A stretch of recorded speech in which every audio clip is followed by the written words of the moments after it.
তাহলে আমরা বলি এবার এই পর্যন্ত এক্সামিনেশন করার পরে এরপর স্যার তোমাকে জিজ্ঞেস করে তোমার কি এক্সামিনেশন কমপ্লিট, তুমি বলবে ইয়েস স্যার। এইটা বলার পরে তোমার কিন্তু পেশেন্টের গায়ে হাত দেওয়ার কোনো অধিকার নেই, বুঝে গেল? তুমি যখনই বলবে যে স্যার আমার ডায়াগনোসিস কি এক্সামিনেশন কমপ্লিট, তখনই পেশেন্টের গায়ে হাত দেওয়া তোমার শেষ। তুমি আর পেশেন্টের দিকে তাকাবাও না, পেশেন্টের গায়ে হাতও দিতে পারবে না। এর পরেরটুকু সম্পূর্ণ স্যারের মুখের দিকে তাকে অ্যান্সার করতে হবে, ঠিক আছে? এরপর স্যার জিজ্ঞেস করবে তোমার ফাইন্ডিংস ডেসক্রাইব করো, হোয়াট ইজ ইয়ার ফাইন্ডিংস।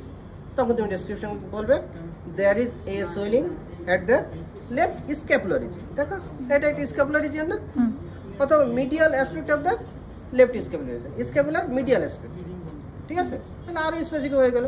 তাহলে দেয়ার ইজ এ, শেপটা কেমন? Spherical shape. There is a spherical shape swelling at the medial aspect of left scapular region measuring about 7 into 7 centimeter in size.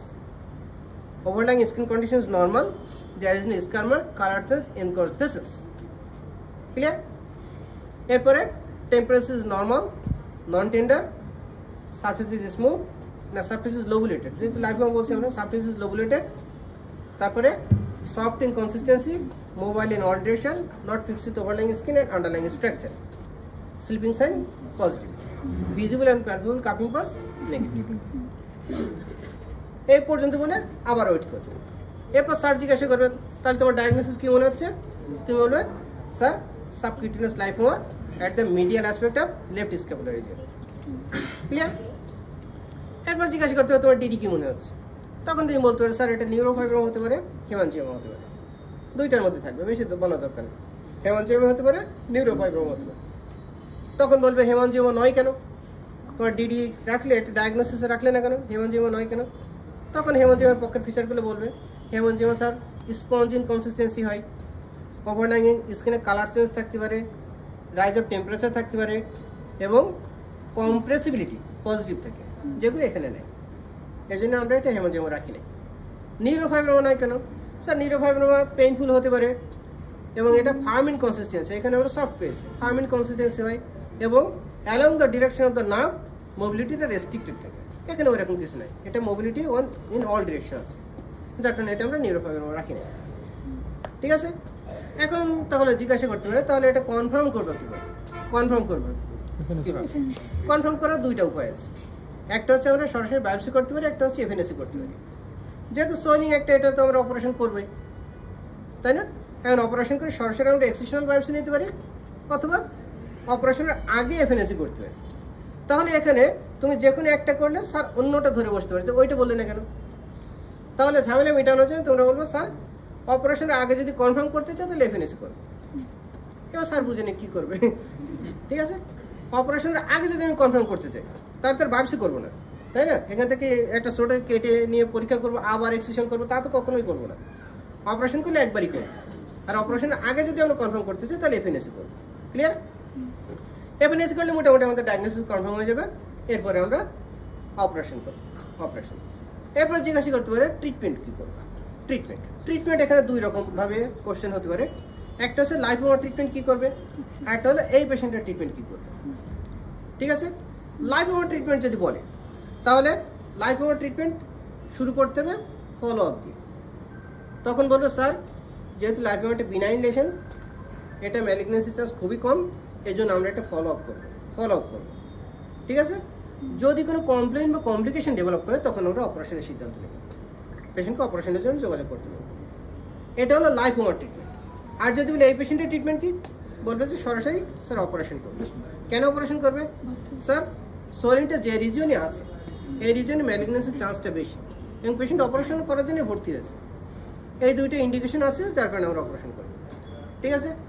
তাহলে কোন রিজিয়নে এরপর চলে যাবে, কোন রিজিয়নে লাইপোমা হলে ম্যালিগন্যান্সি রেটটা বেশি হয়, পরে কোশ্চেন চলে আসবে। কোন রিজিয়নে লাইপোমা হলে ম্যালিগন্যান্সি চান্স বেশি হয়?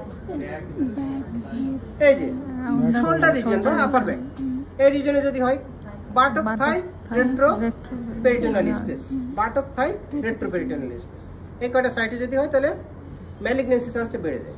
যদি ম্যালিগন্যান্সি হয় তাকে কি বলে? লাইপোসার্কোমা। ক্লিয়ার? তাহলে এটা হলো আমাদের ম্যানেজমেন্ট সম্পর্কিত আলোচনা।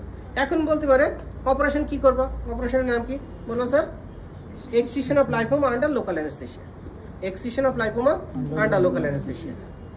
এবার ইনসিশন কিরকম দিবা, ইনসিশন দিলে ইনসিশন জিজ্ঞাসা করলে সরাসরি আবার কিরকম ইনসিশন বলবো না, একটু ঘুরিয়ে বললে আরেকটা কোয়েশ্চেন তুমি ইনভাইট করে ফেলবা। কি বলবা sir skin crease line incision দেবো। তাহলে এবার স্যার জানতে চাইবে স্কিন ক্রিজ লাইন কোনটা, তখন আরেকটা কোয়েশ্চেন তুমি অলরেডি স্যারকে ইনভাইট করলা যে স্যার তোমাকে জিজ্ঞাসা করবো, ঠিক আছে, যে একটা অ্যান্সার তুমি জানো। তখন বলবে তাহলে স্কিন ক্রিজ ইনসিশন কিরকম হবে, এখানে তুমি এটা বলবো স্যার এখানে হবে যদি প্যারাস্পাইনাল রিজিয়নে, এখানে হবে স্যার লঙ্গিটিউডিনাল ইনসিশন। তখন স্যার যদি বলে যে ইনসিশনটা এঁকে দেখাও তো কিরকম, তখন কি করবে একটা সোয়েলিং এর উপর যখন এক্সিশন করার জন্য ইনসিশন দেই আমরা, তখন এই যে মনে করো বাউন্ডারি সোয়েলিং এর ইনসিশনটা দিতে গেলে বাউন্ডারিকে ক্রস করে একটু উপরে নিচে ইনসিশন দিতে হবে। এই যদি বাউন্ডারি হয় তাহলে উপর থেকে এই পর্যন্ত, নিচ থেকে ধরো এই পর্যন্ত আমরা এইরকম একটা ইনসিশন দেবো, লঙ্গিটিউডিনাল স্ট্রেট ইনসিশন, ঠিক আছে। মার্জিনটাকে একটু ক্রস করে একটু বড় করার জন্য, নাহলে যদি ছোট মার্জিন হয় তার মধ্যে থেকে তো সোয়েলিংটা আমরা বের করে আনতে পারবো না, অপারেশনটাও ডিফিকাল্ট হবে। যার কারণে মার্জিনটাকে ক্রস করে আমরা একটু উপরে নিচে এক্সটেন্ড করে ইনসিশনটা বাড়িয়ে দেবো, ঠিক আছে। এটা গেলে আমাদের মোটামুটি গদ বাঁধা কোশ্চেন সব কিছুই। এই পর্যন্ত সবার ক্ষেত্রে কম বেশি কিছু না কিছু জিজ্ঞাসা করবে। এরপরে লাইপোমার মধ্যে চলে যেতে হবে।